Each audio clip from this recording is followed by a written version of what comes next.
Nous allons passer du côté de l'emploi. Alors, vous entendez le mot très souvent, la start-up. Voilà, il faut monter une start-up. Start-up, c'est la nouvelle entreprise dans la technologie. Mais le problème, c'est que comment s'y prendre exactement, comment s'y former, et puis quels sont les jobs qu'on peut avoir dans une start-up. Eh bien, heureusement, il y a Sophie Pignal pour vous expliquer tout ça.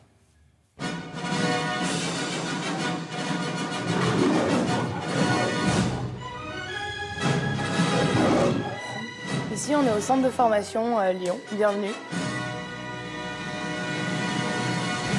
C'est ici, dans le Marais, que sont accueillis tous ceux qui, jeunes ou moins jeunes, souhaitent intégrer et travailler dans une start-up.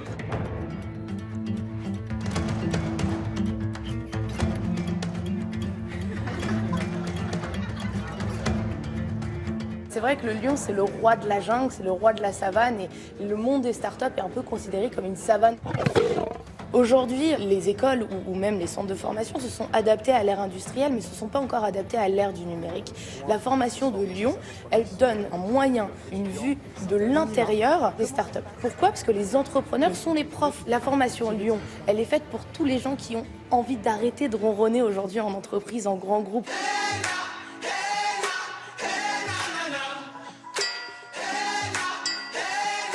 Ma devise, c'est le risque qui évite l'ennui. Rejoindre une start-up, c'est rejoindre un mouvement, c'est rejoindre une vraie expérience qui vous touche à cœur, une vraie cause qui vous touche à cœur.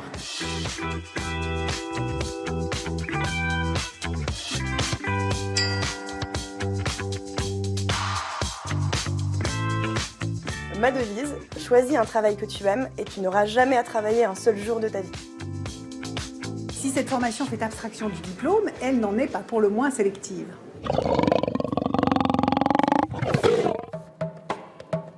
On est intéressé par 4 grands types de profils. On est intéressé par les chefs de projet. On va avoir un profil type de vendeur, on va avoir un profil de e-marketeur et un profil de développeur. À partir du moment où vous avez choisi le parcours qui vous intéresse, vous allez remplir un questionnaire en ligne sur le site joinline.co où on va vous demander un certain nombre de questions sur vos compétences, mais aussi sur votre motivation. Qu'est-ce qui vous pousse à vouloir rejoindre une start-up ?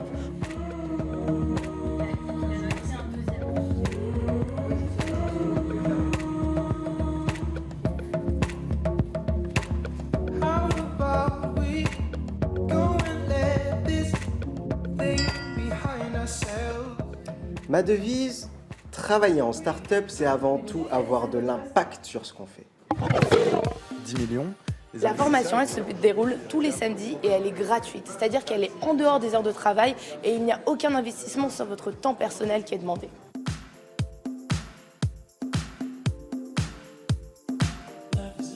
Le kiff comme stratégie, c'est le maître mot de cette formation à laquelle il est encore possible de s'inscrire en se connectant à l'adresse suivante. Et bien entendu, on vous donnera tout ça sur le site. Tout de suite, nous allons à Berlin avec notre correspondant sur place, Amaury Guibert. Alors, Amaury, c'est très simple, on le sait en ce moment, tout le monde se prépare pour Halloween. Mais par contre, quelque chose qu'on ignorait, c'est que les Allemands sont absolument dingues de la citrouille. Comment expliquer ça? Et bonjour tout d'abord. Bonjour Thomas, bonjour à tous. Eh bien, c'est un phénomène assez récent effectivement, qui est très lié en fait à cette mode d'Halloween, un phénomène qui a pris ici en Allemagne plus d'ampleur finalement que chez nous en France. Et à chaque automne, et dès que Halloween approche, eh bien on assiste à la même chose. Les Allemands se ruent dans les supermarchés, dans les marchés, pour acheter des citrouilles de toutes les tailles, de toutes les formes, à tous les prix. La production de cucurbitacées a ainsi progressé en Allemagne ces 10 dernières années de 60% pour atteindre chaque année 70 000 tonnes. C'est considérable. Alors les Allemands raffolent de la citrouille pour la manger, bien sûr, mais aussi pour son aspect décoratif, comme on va le voir dans ce sujet que nous avons préparé pour vous avec Brice Boussoir et Julien Méchaussy. Des centaines de citrouilles exposées comme des pièces de musée. Il y en a de toutes les couleurs, de toutes les tailles. Le concours a sacré cette année ce très beau spécimen belge de plus d'1 tonne. Ces citrouilles à lui sont en revanche beaucoup plus petites, mais chaque année il augmente sa production, la demande ne cesse de grimper. La mode de la citrouille, ça fait longtemps que ça dure et on espère que ça va continuer parce que ce légume le mérite. Il offre de jolies couleurs pendant les mois tristes de l'automne. Mais attention, toutes les citrouilles ne sont pas bonnes à récolter. Une belle citrouille doit être bien charnue. Autant que possible, sans aspérité et avec une belle couleur uniforme. Les vertes comme celle-là, elles restent sur les champs ou on les enlève. Une fois récoltée, c'est fou tout ce que l'on peut faire avec une citrouille. De la salade, de la soupe bien sûr, mais aussi du pain, de la glace, de la pâte à tartiner, des jus, de la limonade. C'est bon pour la santé, il n'y a presque pas de calories, et cette diversité, chacune offre un goût différent. Et le consommateur allemand est devenu un spécialiste de la citrouille. Il a appris à connaître toutes les variétés. Avant, les gens demandaient juste une citrouille. Désormais, ils demandent une sorte de citrouille en particulier, comme la Carnival ou la Butternut. Même les variétés qui ne sont pas comestibles trouvent quand même preneur. On s'en sert comme décoration à Noël au milieu de la table. C'est très beau dans un saladier. Moi, je les utilise pour Halloween. Avec mon mari, on les sculpte pour en faire des visages. Et voilà comment les Allemands arrivent à transformer un simple légume en œuvre d'art. C'est excellent, Amaury. Alors là, on est conquis. Mais dites-moi quand même, le jus de citrouille, la pâte à tartiner à la citrouille, ils sont très très citrouilles. Et vous m'avez même expliqué qu'il y a des festivals entièrement consacrés à la citrouille, c'est ça ? C'est ça, Thomas, et si vous-même vous êtes amateur de citrouille, c'est assurément en Allemagne qu'il faut venir.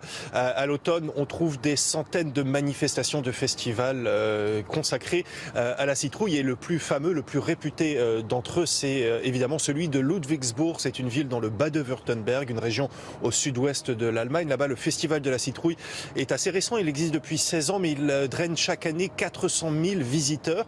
Sont exposés, tenez-vous bien, 450 000 citrouilles, soit 150 tonnes, 800 variétés différentes. Alors ne cherchez pas, même en Amérique du Nord, même aux États-Unis, il n'y a pas plus gros, il n'y a pas plus grand que le Festival de la citrouille de Ludwigsburg en Allemagne. Bon entendeur, salut. Hein. Si les enfants réclament de la citrouille, vous savez, c'est pas très très loin.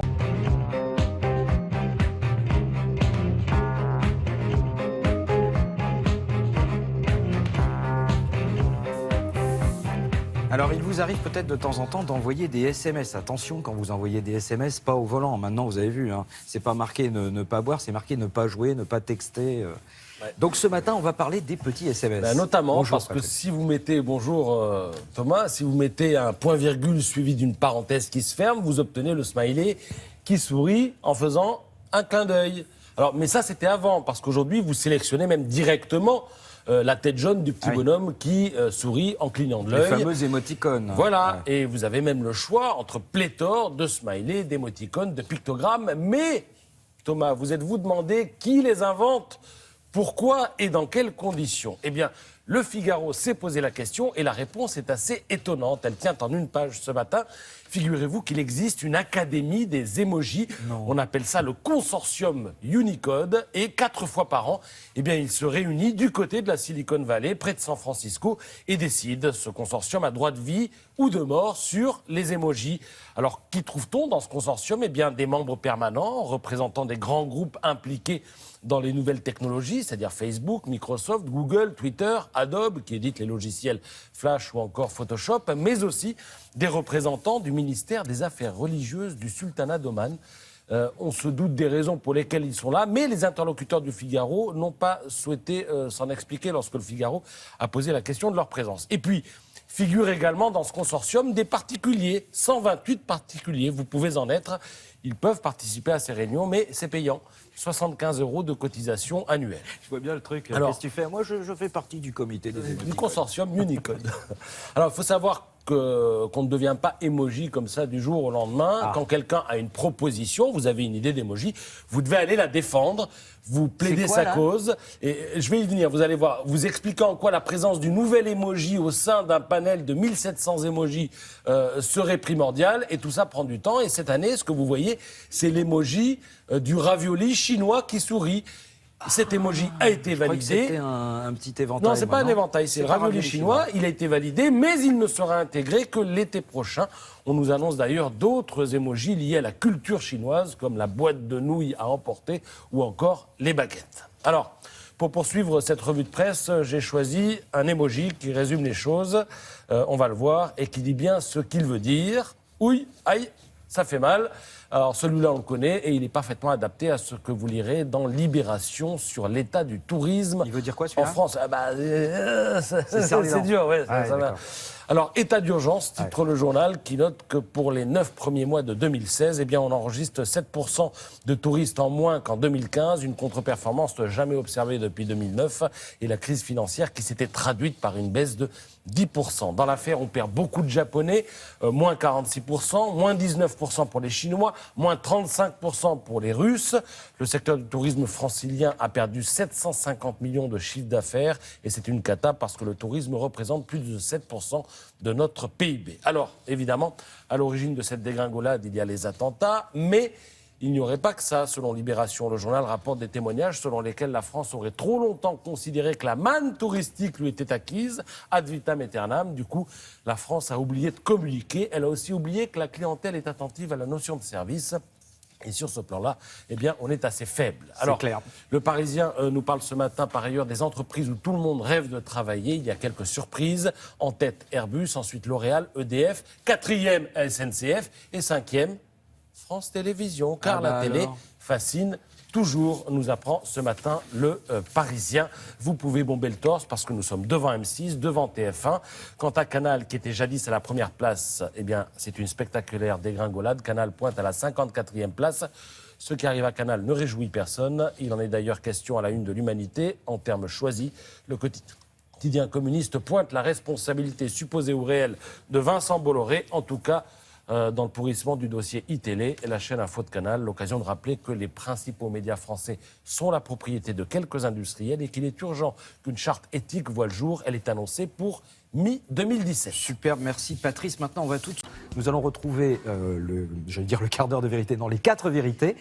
Cette fois-ci, c'est Caroline Roux qui, avec Jean-Paul Vernant. Alors Jean-Paul Vernant, il est hématologue à la Pitié-Salpêtrière. Il est surtout administrateur de la Ligue contre le cancer. Et donc, je vous laisse la parole à tous les deux. Bonjour à tous les deux.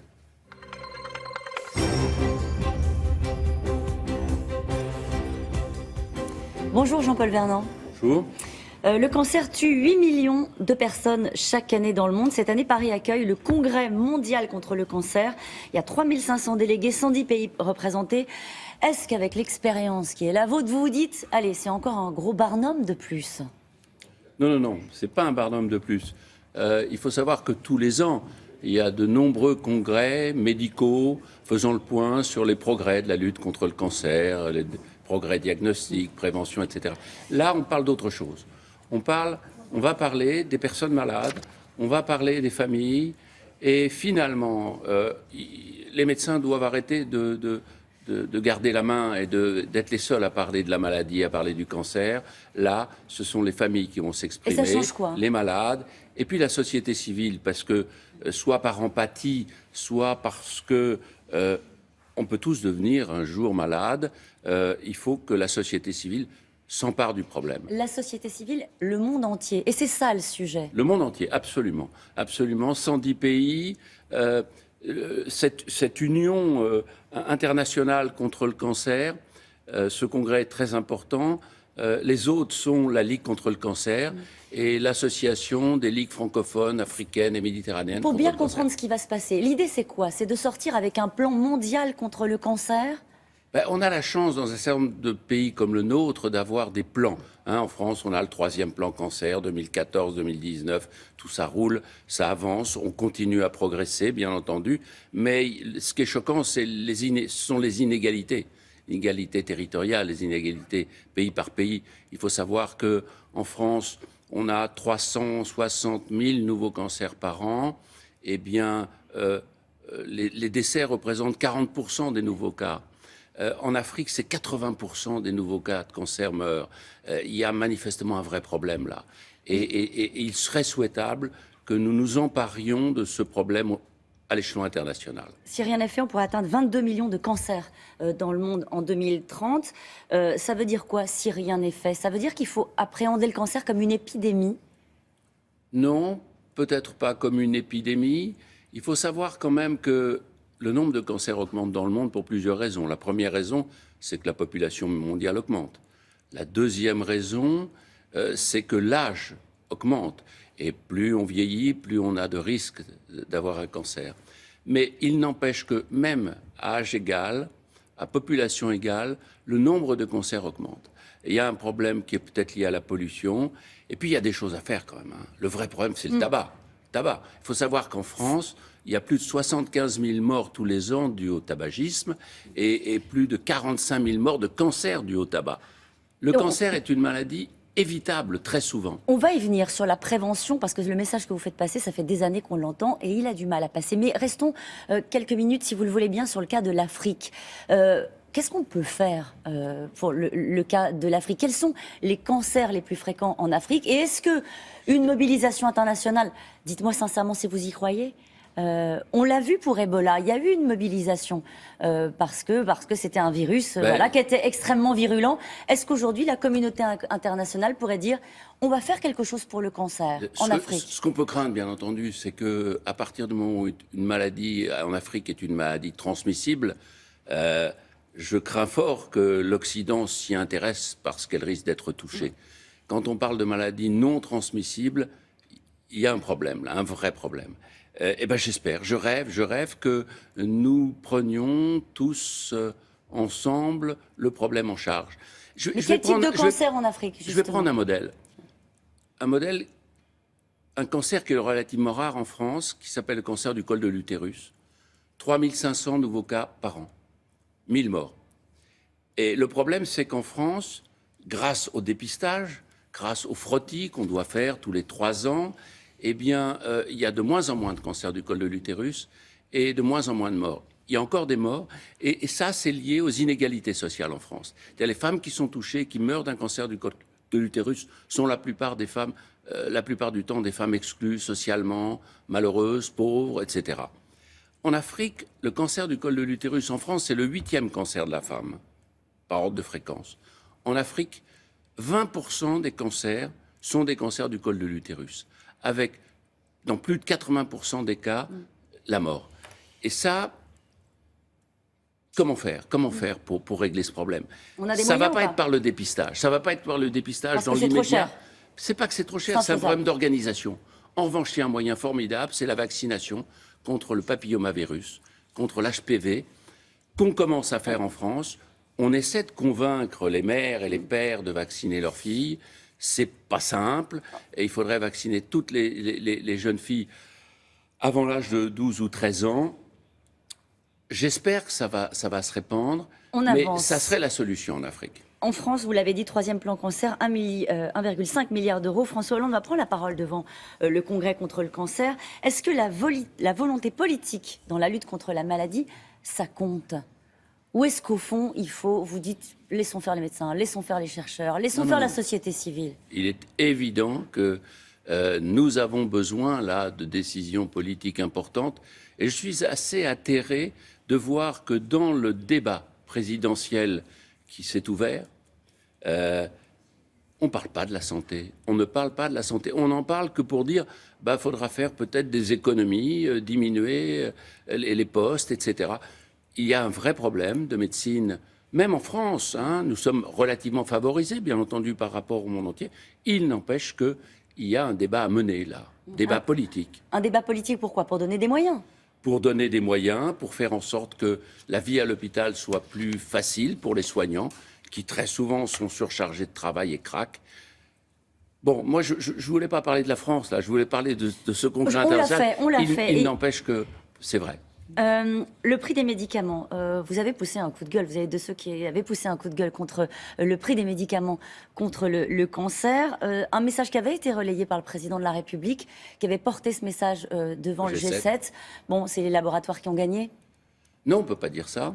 On ne peut pas dire ça parce que là aussi, il faut que la lutte contre ce prix absolument exorbitant des médicaments doit être une lutte internationale.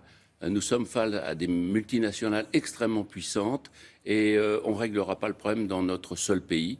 Il est évident. Mais je suis un peu plus optimiste. Là, je m'aperçois, par exemple, qu'aux États-Unis, les collègues américains se sont mobilisés contre ce prix absolument fou.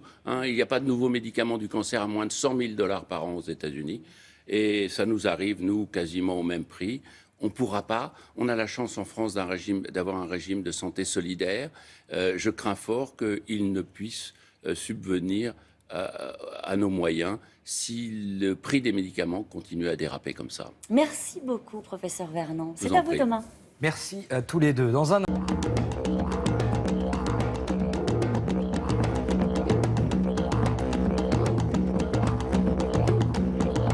On retrouve maintenant Myriam Seurat pour l'actualité des expositions en Europe et la direction Liège, la cité miroir. Alors avec une exposition qui est basée tout simplement sur l'ignorance, sur la bêtise, sur tout ce qu'on a pu avoir, un gros mélange de gros fonds racistes. Et ça, c'était vers quelle année ? Alors, c'est 5 siècles qui ont connu justement l'histoire de ces zoos humains et de ces exhibitions humaines. Mais l'apogée de ces zoos humains, c'était au 19e siècle jusqu'en 1950. Alors, on précise bien, ce sont des zoos et non pas les zoos de la main. Ce sont des zoos humains. Z2OS. Alors, on a vu une petite carte pour partir donc... oui, je crois qu'on avait vu une petite carte. Voilà, c'est parti. Oui, on part du côté de Liège, en Belgique, où effectivement il y a une exposition. Enfin, l'exposition que je vais vous montrer, c'est une exposition dont le thème est toujours dérangeant, un petit peu tabou, parce qu'elle met en lumière un passé historique, culturel, effectivement très dérangeant, puisqu'on va parler d'exhibition humaine. On exhibait les gens pour jouer les sauvages. Alors... l'exposition existe clairement pour lutter contre le racisme et pour comprendre comment le spectacle humain, cette mise en scène dégradante, a construit une humanité divisée en deux. Les soi-disant civilisés face aux soi-disant sauvages. Donc ça, c'est un petit peu compliqué parce qu'on a tous grandi avec des stéréotypes dans la tête et vraiment cette exposition nous aide à comprendre et à lutter contre les discriminations et ces stéréotypes. Donc alors, je vous le disais, grand succès pour ces exhibitions humaines à l'époque. Il y a 5 milliards de gens qui se sont déplacés pour aller assister à ces spectacles dégradants humains. Des gens exhibés dans les cabarets, dans les foires, dans des cages même. Dans les cirques, dans les cages parfois. Et ces scènes, si vous voulez, elles permettaient aux Occidentaux d'avoir un premier contact avec des cultures lointaines. Alors on est en Belgique, bah oui, puisque la Belgique a aussi un passé colonial et un historique assez fort avec l'Afrique. On parle notamment du Congo. Donc évidemment, l'objectif de et le but de cette exposition a été construite et créée par la fondation de Lilian Thuram, en parallèle avec Pascal Blanchard, qui est un chercheur au CNRS, un historien. Donc je vous propose de découvrir cette exposition à Liège, à la Cité Miroir.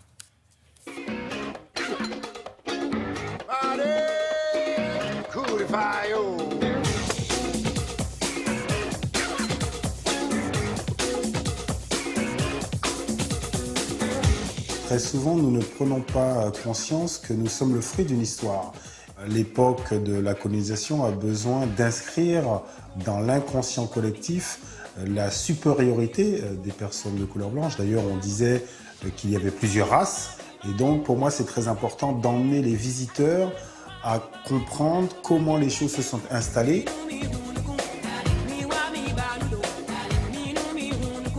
Les zoos humains, le terme peut choquer en ce début du XXIe siècle, mais il faut se remettre un petit peu dans le contexte de l'époque. Les gens avaient rarement l'occasion de rencontrer des personnes venues d'autres continents. Et ce qu'il faut savoir, c'est que le programme qui leur était donné de découvrir était en fait des programmes mis en scène. C'était des figurants auxquels il était demandé de jouer les bons sauvages. C'est une époque, donc il faut questionner cette époque, essayer de la comprendre qu'effectivement il y a encore des séquelles de cette histoire dans notre société. Les réactions, c'est toujours la surprise. Ouais, on se dit, mais comment les populations ont pu aller visiter ces expositions? Du début du 19e siècle jusqu'à la fin des années 30, ce sont plus de 800 millions de visiteurs qui iront dans des expositions, des zoos ou dans des jardins d'acclimatation pour découvrir près de 30 000 exhibés. Ces mises en scène, tout doucement, vont insinuer que l'autre, s'il nous est différent, est forcément un sauvage, ce qui sera récupéré par la suite par le monde politique pour justifier en quelque sorte la colonisation. Il y a énormément de cartes postales qui étaient vendues à l'époque en souvenir aux spectateurs. Le village sénégalais, qui avait été reconstitué pour l'occasion, où l'on voit un bassin qui avait une fonction presque ludique pour le spectateur, puisque le jeu consistait à lancer des pièces de monnaie, histoire que les petits négrillons, selon les termes de l'époque, montrent qu'ils étaient très joueurs. L'histoire nous a enfermés dans des schémas de pensée. Qu'est-ce que c'est être un homme? Qu'est-ce que c'est être une femme? Qu'est-ce que c'est être dominant? Ou qu'est-ce que c'est être dans une situation d'infériorité? Pour moi, ces expositions doivent aussi nous emmener à réfléchir sur la notion d'égalité.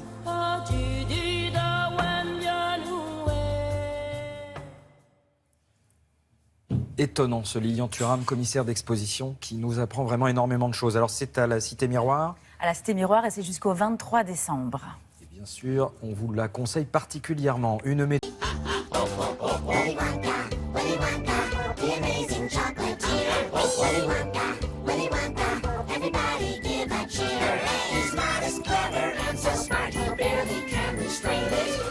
Ça, c'est Willy Wonka. Charlie, la chocolaterie. Ah oui, chocolaterie. Alors là, c'est pas Charlie, c'est Loïc.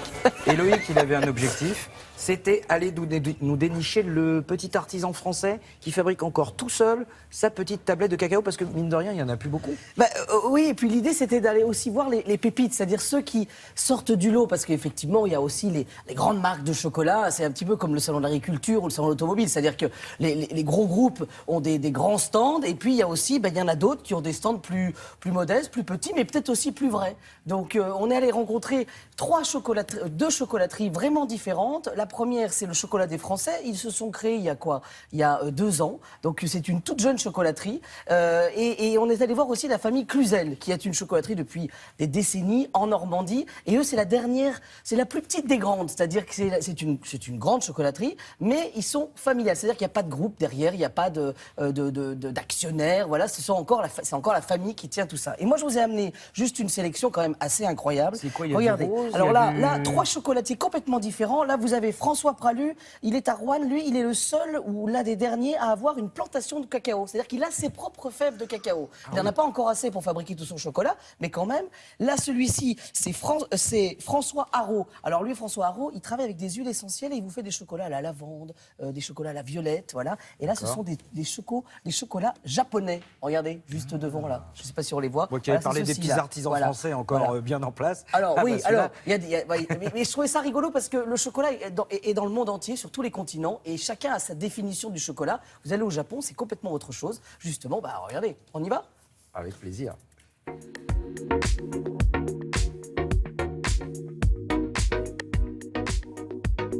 Et aujourd'hui, le triporteur a rendez-vous avec la planète chocolat. Par exemple, tout ce petit monde vient de Tokyo. Vous venez de Tokyo? Oui, du Japon? Oui, du Japon. Et là, par exemple, c'est un chocolat au thé matcha et au yuzu. Ah bah oui. Et puis alors là, plus loin, il y a les thés au saké. Mais bon, ça pas tout de suite. On va attendre la fin du sujet. Le centre du monde du chocolat est ici. C'est le showroom mondial, le Saint des Saints. Mondial. Oui, mais surtout, il y a à notre initiative maintenant 18 éditions mondiales sur les 4 continents de salons du chocolat, ou chocolate show quand c'était en anglais. Made in Paris. Là, vous avez accueilli les ambassadeurs ce matin. Alors, ce matin, il y avait la Colombie et le Brésil. D'accord, le protocole. De Bahia, exactement. Hier, il y avait l'ambassadeur de Bolivie, parce qu'il y a les pays producteurs qui sont là. La planète chocolat est à Paris. Oui. C'est tout. Rien que ça. Avec vous. Ah bah oui, le triporteur.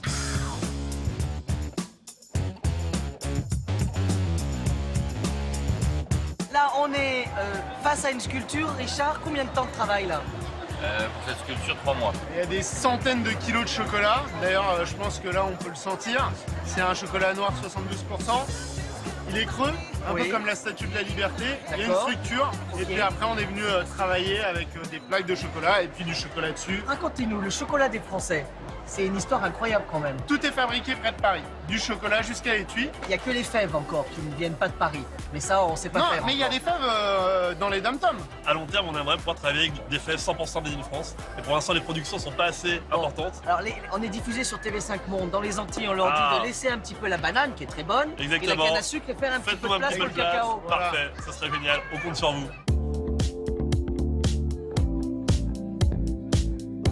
la famille Cluzel, vous êtes la dernière grande chocolaterie familiale. Exactement. Parce que finalement, c'est vraiment encore une famille. C'est-à-dire Oui. que c'est pas un gros groupe derrière qui tient tout ça. Tout à fait. Je travaille avec mon frère Marc, ma Oui. sœur Sylvie et moi-même. Alors, c'est important parce que vous, c'est presque du chocolat militant. Oui, totalement. Militant pourquoi?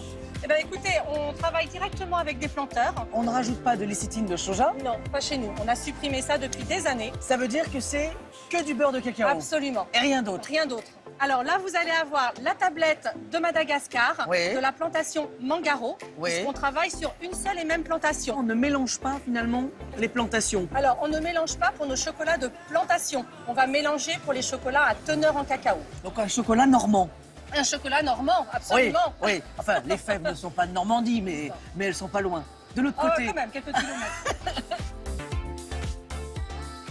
Catherine Cluzel. Ah, la petite pointe là avec les huiles essentielles, ça c'est Ah c'est oui, très oui, délicat, ça hein. c'est pas mal, effectivement. Ça, c'est François Haraud. Non, mais c'est vrai que juste, il faut quand même regarder l'étiquette du chocolat qu'on consomme. Parce que souvent, il y a de plus en plus d'additifs, il y a des arômes. Là, je vous parlais d'arômes et d'huiles Il y a essentielles même parfois naturelles. du chocolat qu'on n'est pas vraiment. Voilà. Et surtout, on a tendance à mettre de la lécithine de soja de partout, qui est pas très très bonne et qui sont souvent issus d'organismes génétiquement modifiés en Ah plus. oui. De la quoi, vous avez dit? Lécithine de soja. Ça permet en fait de lier un peu le tout et ça remplace le beurre de cacao qui coûte un petit peu cher. Ah, voilà, bah, c'était donc, ça, regardez l'arnaque. votre chocolat avec 100% beurre de cacao, ça serait mieux. Voilà. Parce que ça, c'est du vrai chocolat. Voilà.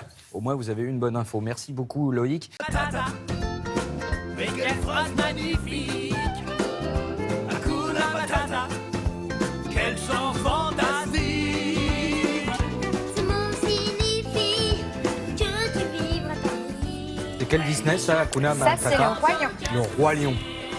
Alors, vous avez vu des Disney, vous en avez montré à vos enfants, et vous vous demandez peut-être comment on les fabrique. Quel était le secret de Walt? Eh bien, aujourd'hui, Julia Livage, vous avez la réponse avec une exposition qui est une première mondiale. Une première mondiale qui démarre en France.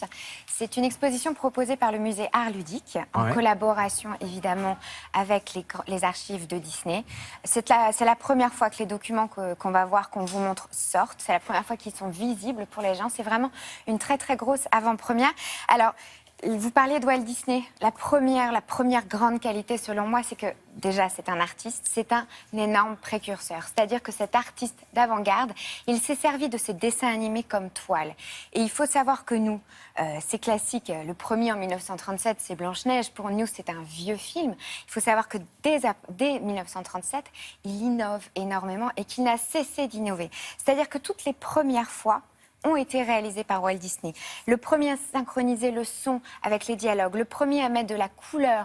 Il reçoit d'ailleurs en 1937, pour ce premier long métrage Blanche-Neige, il reçoit un Oscar, avec 7 petits Oscars à accompagner. Donc c'est quand même énorme ce qu'il fait à l'époque. Alors, au fil du temps, les studios ont accompagné aussi la plupart des grands mouvements artistiques. Donc, le cubisme, tout ce qu'on va trouver, le surréalisme, va être présent dans les dessins animés. C'est eux les premiers qui vont utiliser la 3D avec La Belle et la Bête. Et ensuite, réponse, c'est... Voilà, ce qui est important, c'est d'abord de montrer à quel point il était précurseur. Et c'est important aussi de montrer à quel point il était au cœur du réel. Et on voit tout ça aux Arts Ludiques. On voit tout ça aux Arts Ludiques. Il faut tout de suite que je vous montre mon sujet ou je peux vous en parler encore un petit peu? On en parlera tout de suite après. On en parle regarder tout de les suite images, vous après. avez Regardez, dedans. moi, Envie. ça a marché sur moi. Je suis complètement retombée en enfance.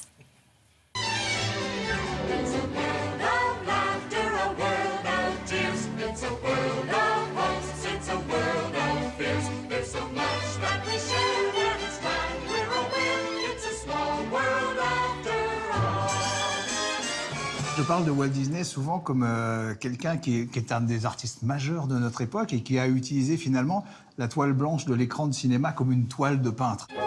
Alors on a la chance de voir dans cette exposition des œuvres qui n'ont jamais été exposées au monde. On voit ici les voitures qui ont servi pour les 101 Dalmatiens, pour la poursuite de Cruella. Ces voitures, elles ont 60 ans, elles n'ont jamais été exposées.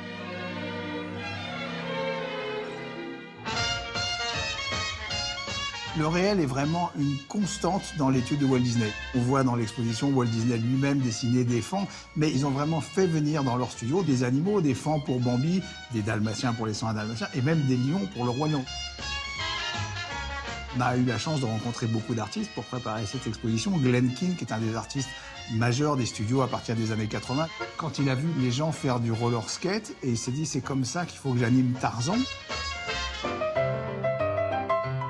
Dans cette exposition, on a plus de 100 ans de dessin. On avait envie de montrer que Walt Disney a été un visionnaire incroyable, quelqu'un qui avait une vision d'avant-garde fantastique. Par exemple, un des tout premiers Mickey, Steamboat Willie, c'est le premier film en son synchronisé. C'est aussi Walt Disney qui invente la couleur dans le film d'animation. C'est encore Walt Disney qui invente le premier long métrage d'animation, et c'est bien sûr Blanche-Neige et les 7 nains. Là, il amène la féerie, il amène la magie, il amène la peur quand Blanche-Neige est poursuivie dans les arbres, ou la tristesse quand on croit qu'elle est morte. Fantasia, là aussi, c'est une œuvre majeure, et il travaille avec les plus grands musiciens de son époque. Il inclut la musique avec autant d'importance que l'image. Il travaille aussi avec les plus grands scientifiques de son temps pour essayer d'appréhender l'univers. Les années 50, c'est l'émergence du design. Dans l'art, il y a une prédominance d'un certain style de cubisme qu'on retrouve à la fois dans Alice au Pays des Merveilles, principalement dans La Belle au Bois dormant, qui est devenu mythique par son style très carré, très cubiste, un des grands films majeurs de Walt Disney. La Belle et le Clochard, c'est le premier film en cinémascope. Une fois de plus, c'est Walt Disney qui a cette idée de s'emparer de cet écran grand format, et on voit les dessins qui sont étudiés cette fois en largeur et qui sont des véritables bijoux et des œuvres d'art. En 1991 arrive La Belle et la Bête. C'est la première fois qu'on utilise la 3D dans la séquence du bal mythique. Les personnages, eux, restent pas en couleur sur un film transparent, mais derrière, là, c'est une 3D. Mais à l'époque, c'était à nouveau une révolution. Réponse, c'est le premier film en image de synthèse absolue. Glenn Keane a réuni les meilleurs dessinateurs traditionnels avec les meilleurs dessinateurs en numérique pour conserver le style Walt Disney avec les nouvelles technologies. Je pense que ce qui est important, c'est surtout de découvrir que derrière tous ces films qu'on aime et qui sont des grands classiques, il y a des artistes incroyables, et que finalement, ce qu'on aime, c'est de l'art. La question, c'est quoi, vous, votre Disney préféré, Julia? Moi, c'est plutôt les récents. Ce que je préfère, c'est Réponse, parce que je trouve que le tempérament de l'héroïne est très, très intéressant. Après, c'est la princesse préférée des petites filles, donc j'ai peut-être gardé mon âme d'enfant. Il faut savoir que chaque Disney, quel qu'il soit, est à l'origine d'une innovation. C'est incroyable, que ce soit technique ou musical ou visuel, c'est absolument incroyable. C'est à voir jusqu'au 15 mars. Donc si vous n'avez pas le temps pendant ces vacances scolaires-là, vous en avez d'autres qui suivent, allez-y, parce que c'est pour les petits et les grands, on apprend énormément de choses. Musée des Arts Ludiques à Paris, si vous passez par là. Merci beaucoup, Julia. Place maintenant à l'actualité du spectacle vivant. Jean-Philippe Viau nous a dégoté 2 pièces. Alors, ce sont 2 comédies. Une première un peu douce amère, entre une mère et son fils, et vous y verrez Christina Reali. Et puis une autre très politique, à droite à gauche, écrite par Laurent Ruquier. 2 pièces assez actuelles et assez drôles. À vous de choisir. Ce sont effectivement 2 pièces bien actuelles que nous découvrons aujourd'hui, avec tout d'abord cette évocation douce amère imaginée par Fabrice Melchior qui porte le titre de Mans. Christiana Reali, en quarantenaire quelque peu castratrice, et Romain Cos, en attachant rejeton, y interprètent un duo mère-fils pas vraiment banal. Leur mise en scène en est signée par Charles Templon. Ça se joue pour l'instant à Paname, au théâtre du Petit Saint-Martin. Et dégustons. Merci, Mans. Bon anniversaire, Camille. Bon anniversaire. Merci, Mans. C'est l'histoire entre une mère, Brunella, et son fils, Gabi. Elle, qui est une mère un peu menthe religieuse, une sorte de baromètre déréglé. Et lui, son fils unique, qui est un garçon un peu paumé. C'est cette relation amoureuse et dévorante entre eux deux. T'as vu cette fourchette, elle a les dents tordues. Non, je veux pas faire les 3-8. Antoinette aussi, elle est dans toute tordue, cette pute. Les paupières, c'est comme les oreilles, ça pousse toute la vie. Ça se passe sur 10 ans, à 5 moments différents, qui sont des anniversaires. Comment l'amour, la passion peut être dévorante et aussi dévastatrice, au fait. Et qu'on croit tout faire pour un enfant et on l'abîme. Je suis chez moi, c'est ma maison. Si quelqu'un doit sortir ici, c'est toi. Et si quelqu'un doit donner les ordres, c'est moi. Je sors. Reste là. C'est toi qui me fous dehors. Mais non, je te fous pas dehors. Tu viens de le faire. Tu as dit c'est toi qui dois sortir. J'ai rien dit. Et si. C'est vraiment les montagnes russes. Ça passe par des moments très sensibles, très émouvants. Ça prend vraiment aux tripes. Les gens se reconnaissent dedans, qu'on soit une mère, qu'on soit un fils adulte. On était très très étonnés Ouais. dès la première parce que les gens rient beaucoup. Ah, il faut fêter ça, Gabi. Cette rencontre avec Mila, on va se faire péter la panse, mon chéri. Vous parlez pas. Pas tellement. Bah non. Qu'est-ce que vous faites si vous parlez pas? Bah, Non, arrêtez, je ne veux pas, non. Ne réponds pas. La pièce qui suit n'est pas non plus tout à fait ordinaire. C'est à droite, à gauche de Laurent Ruquier. Au cœur de l'actualité, cette comédie dans le vent du moment joue malicieusement avec nos idées reçues. Et quand les mots sont portés entre autres par des Huster et Lespalès, eh bien ça le fait drôlement bien. Steve Suissa en signe une intéressante et fluide mise en scène. C'est au Théâtre des Variétés. Je veux que vous le sachiez, vous et moi, on est du même bord. Vous n'avez même pas mis un peu d'argent à l'étranger? Non, pour moi, ça, c'est de droite. Bah, vous êtes bien con, hein? Parce qu'il y en a plein à gauche qui l'ont fait aussi. Un plombier chauffagiste qui va réparer la chaudière d'un grand acteur. Il croit que, comme je suis ouvrier, je suis de gauche comme lui. Je lui dis, je peux pas être de gauche, j'en ai pas les moyens. Ah bah, il reçoit du monde, alors il veut de l'eau chaude. Heureusement que tout le monde fait pas les 35 heures. Laurent Ruquier a eu envie d'écrire justement ce que lui, homme de gauche, pensait non seulement de la droite, mais de la gauche. C'est une pièce aussi sur les a priori au-delà des partis politiques. Il a fait un petit malaise vaginal. Croyez-moi, vaut mieux être de droite et en bonne santé qu'être de gauche et dans l'état où vous êtes. On fait plus que rire, on part vraiment avec une belle histoire, généreuse. On dit des choses assez graves sur la société, mais j'ai rarement vu le public s'amuser autant. Tout va bien, papa, je me débrouille. Ah bah oui, tu te débrouilles. Ta mère et moi, on donne 1500 € par mois, plus le pipe appartement qu'on te cloue. Ça serait malheureux si t'arrivais pas à te débrouiller, ça serait désespéré. Vous voulez pas m'adopter? Voilà deux pièces qui ne manquent pas d'attirer tous les publics en mal de spectacles vivants. Chacun peut y trouver ici son bonheur, soit avec le joli bouquet d'humanité aussi tendre qu'absurde offert par Réali Écosse dans Mans, soit avec les incroyables Huster et Lespalès dans À droite à gauche. Il y a là tout ce qu'il faut pour se laisser prendre au jeu des différents thèmes proposés. Passez de bons moments au théâtre et à très vite, c'est promis. Merci Jean-Philippe.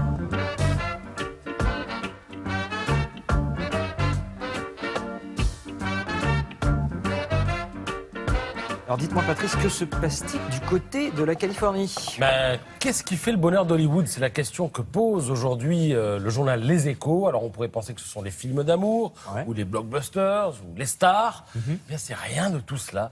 Ce qui fait le bonheur d'Hollywood, le bonheur financier, parce qu'il n'y a que ça qui compte là-bas, ce sont les films d'horreur, figurez-vous. Et en ce jour d'Halloween, donc, Les Échos célèbrent les mérites de ce genre cinématographique qui cartonne, avec des films au titre aussi engageant que La Maison des Ténèbres. Je ne sais pas si vous avez vu, American Nightmare 3. Ouais. Ça change pas beaucoup en fait. Ou L'Instinct de survie. Alors donc les poupées qui saignent des yeux et les masques de zombies, eh bien ça ne coûte rien à produire, c'est ça l'avantage, mais leur rentabilité est excellente. Et Les Échos donnent l'exemple d'un film qui s'intitule Paranormal Activity. Ça a coûté, tenez-vous bien, 15 000 $ à produire. 15 000 $, oui, 15 000 $. Et ça a rapporté 250 millions de dollars cette année. Alors pourquoi un tel gap entre ce que ça coûte et ce que ça rapporte? Eh bien, parce qu'en général, dans ces films-là, il n'y a pas de star. La star, c'est l'horreur, c'est le masque, c'est la poupée qui saigne. Il n'y a pas de star. Et il se passe que le cachet des stars, c'est en général le plus gros budget d'un film, nous disent Les Échos. Et qui précise aussi que tous les grands réalisateurs actuels ont commencé par le film d'horreur. On a Peter Jackson, James Cameron, Steven Spielberg. Steven Spielberg a fait des films d'horreur ? Non, ils ont commencé par le film d'horreur et puis ensuite ils sont passés à autre chose. C'est-à-dire dans Les Échos ce matin, c'est intéressant, c'est étonnant. La France, c'est moi. Qui a dit ça? Ça pourrait être De Gaulle. Louis XIV. Non. Ou Louis XIV, non. Eh bien, en l'occurrence, c'est Belmondo. C'est lui qui parle ainsi. Au moment où il sort ses mémoires, ça lui vaut la une du Point et plusieurs pages d'interview, toujours dans le Point. Alors, évidemment, il est question de la rivalité avec Delon. Il faut savoir que lors de Borsalino, Belmondo n'est pas allé à l'avant-première. Pourquoi? Il était... ouais. Parce que Delon avait remis son nom, donc faut supposer que Belmondo l'avait enlevé. Delon avait remis son nom en premier sur l'affiche parce qu'il était producteur du film. Belmondo lui a fait à l'époque un procès qu'il a gagné, dit-il, mais il dit aujourd'hui on s'entend bien, on est proches, c'est des disputes d'amoureux, en quelque sorte. Alors, ils sont proches, oui, mais quand même, quand l'un parle de l'autre, on sent quand même le poids des égos encore. Hein. Par exemple, ce matin, vous pourrez lire dans Le Point, quant à la haine qu'on a voulu instaurer entre nous, hein, c'est Belmondo qui parle, la presse est allée bien trop loin, quelquefois on a été sur les mêmes rôles. Il devait faire L'aîné des fers chauds, que j'ai finalement tourné. Il a tourné l'Éclipse avec Antonini, qu'on m'avait proposé, sous-entendu que j'ai refusé. Il a fait Monsieur Klein, auquel j'ai renoncé, sous-entendu j'en voulais pas. Enfin, vous voyez, voilà, faut lire entre les lignes. Alors, il raconte ses 400 coups, notamment, dans ce livre. Et lors du tournage de Week-end à Zuidcote, avec Jean-Pierre Mariel, il dit que Jean-Pierre Mariel doit à un moment retirer le portefeuille d'un soldat mort. Donc, il va fouiller dans la veste du soldat. Et c'est une scène très grave. Hein. Et qu'est-ce qu'il sort? Au lieu du portefeuille, il sort une photo d'une femme nue, c'est Belmondo, qu'il avait mis dans la poche du cadavre du soldat, enfin cadavre dans le film, hein, du soldat. Voilà, c'est 400 coups. On l'a aperçu, Belmondo, avec sur la gauche Jean-Pierre Mariel et Françoise Fabian, tous très très jeunes. C'était une photo prise à la sortie du conservatoire. Alors ça, c'est la une de son livre, où il parle aussi de De Gaulle. Il dit c'est le seul chef d'État qui m'est impressionné. J'aime déjà ce que fait votre père. Vous, je commence à peine, lui a dit De Gaulle lorsqu'il l'a raconté. Et ensuite, il dit aussi qu'il a été reçu par Chirac, qui avait l'air, dit-il, plus intéressé par la femme qui m'accompagnait, qui était Carlos Sotomayor à l'époque. Merci beaucoup. Maintenant...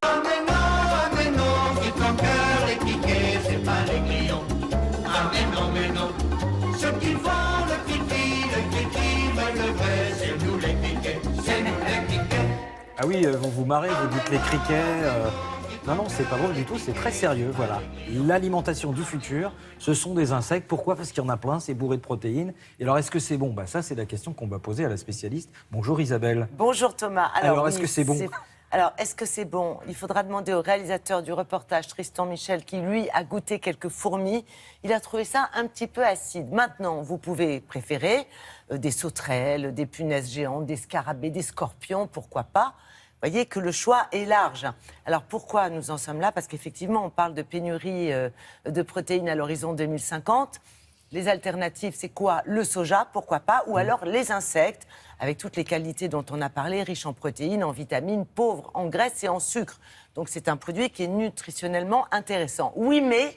Vous n'avez pas envie d'en manger. Il y a un petit oui, mais quand même, c'est que culturellement, il y a un petit frein. Nous ne sommes pas asiatiques, nous n'avons pas trop l'habitude. Oui. Donc on y va en douceur. On a déjà connu, vous savez, les petits... Ça, voilà, c'est pour le petit déjeuner, ça? C'est pour le petit déjeuner, pourquoi pas? Magnifique. Souvenez-vous, on avait parlé d'ailleurs à Télématin de ces petits verres de farine au curry pour l'apéritif. On a aussi des insectes broyés dans des farines à partir desquelles on fait des biscuits. Vous voyez, ça commence tout doucement à se développer. Et là, on passe à la deuxième étape avec ce restaurant que nous avons trouvé qui est à Marseille. Je vous donnerai l'adresse parce que vous avez l'air très intéressé. Et à la carte de ce restaurant, parmi différents plats, vous avez le plateau découverte. Et ce plateau découverte, il y a un concept, une idée, vous l'apercevez. Ça consiste à déguster, si l'on peut dire, des insectes dans leur forme d'origine naturelle. C'est-à-dire le scorpion, il a une tête de scorpion. Il est simplement grillé. Alors justement, ça fait partie des questions que nous nous sommes posées. D'où viennent ces insectes? Comment sont-ils conservés? Comment sont-ils cuisinés? Et puis, est-ce que ça marche bien? Pourquoi va-t-on tester ce type de produit dans un restaurant? Rendez-vous à Marseille, regardez.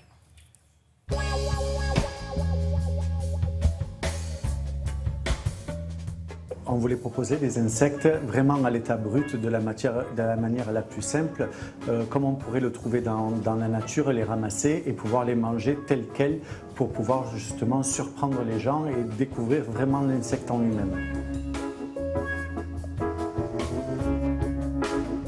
À la carte, il y a plusieurs variétés d'insectes, comme de la fourmi, de la sauterelle, des cigales, vous avez des scorpions. En tout, nous avons une douzaine d'insectes différents, plus quelques variétés qui nous sont envoyées temporellement par la ferme. Les insectes ne sont pas listés pour les contrôles, ils sont pour l'instant tolérés à la commercialisation. Au point de vue sanitaire, quand nous les recevons, nous avons toutes les validités qui sont conformes à la nomenclature européenne. Nous travaillons avec une ferme d'élevage qui se trouve au Luxembourg, puisqu'en France, la législation n'autorise pas encore la production d'insectes, mais la commercialisation, oui. Ces insectes nous arrivent déshydratés ou alors déjà conditionnés, grillés ou frits selon les insectes, puisqu'il existe deux variétés d'insectes, ceux à carapace et les insectes sans carapace. Les sans carapace donc, nous arrivent déshydratés et les carapaces déjà cuits. Vous avez ici le plateau découverte et un tartare de thon rouge au caviar de citron et fourmi. Bonne dégustation. Nous proposons les insectes de deux manières, soit en plateau découverte, c'est-à-dire l'insecte à l'état brut qui est soit réhydraté, soit reconditionné, soit nous en servons de condiments dans des plats qui sont souvent des tartares. La clientèle qui vient dans notre restaurant vient pour vraiment découvrir ce que nous proposons, les insectes. Et donc, ils viennent vraiment pour le côté ludique de tester quelque chose qu'ils n'ont pas l'habitude de tester parce que ce n'est pas encore culturel chez nous. Comment on se jette sur ça? C'est bon ça?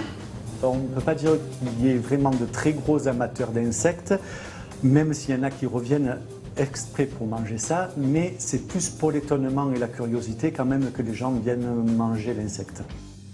Qui c'est qui va goûter le scorpion avec moi? Ça marche très bien, nous allons ouvrir un deuxième établissement d'ici la fin de l'année et nous allons également faire évoluer notre carte en proposant de nouveaux produits comme les mygales et les serpents.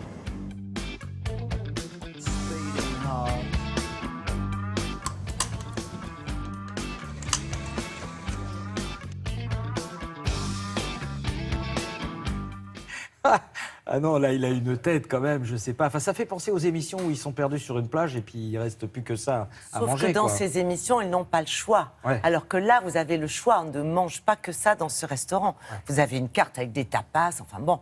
Et justement, c'est le côté insecte qui cartonne. Ça marche très très bien. Ils refusent du monde et ils s'apprêtent à ouvrir un deuxième restaurant. Donc la tendance est en train de se développer. Voilà, avis aux amateurs. Exactement. Je donnerai l'adresse. Julia, justement, en parlant de nutrition, vous avez une initiative très très originale qui va permettre de nourrir des gens grâce à Instagram. Expliquez-nous. Oui, c'est assez étonnant. Instagram, vous savez, quand on parle de nourriture sur Instagram, on va tout de suite relier ça au phénomène de food porn. Vous savez, c'est le fait de toujours prendre en photo sa nourriture et de le mettre sur Internet. Ça s'appelle la food porn. 98 millions de partages de photos avec ce hashtag food porn. 187 millions pour food. Imaginez, on parle de bouffe, de nourriture, d'alimentation et on prend en photo ça de manière exubérante et assez énorme sur Instagram. Du coup, Instagram a décidé d'envahir le monde de la nourriture d'une manière différente en participant à un deal très simple. C'est Instagram qui va vous proposer, à vous, internautes, de supprimer une de vos photos impliquant de la nourriture. Et à chaque post sur Instagram supprimé, 11 repas sont offerts à ceux qui en ont besoin. 11 repas, c'est une énorme marque d'agroalimentaire qui est derrière ça, qui se propose pour chaque post supprimé d'offrir ces 19 repas. Je vous propose d'aller sur Instagram pour terminer votre journée, puisque l'émission se termine. Et en attendant, je vous souhaite une bonne journée. Merci beaucoup. Eh bien, nous aussi, on vous souhaite une excellente journée à l'écoute de nos programmes. Et puis, surtout, on espère que vous soyez fidèles demain matin. Ah bah oui, parce qu'à 6h30, on réouvre.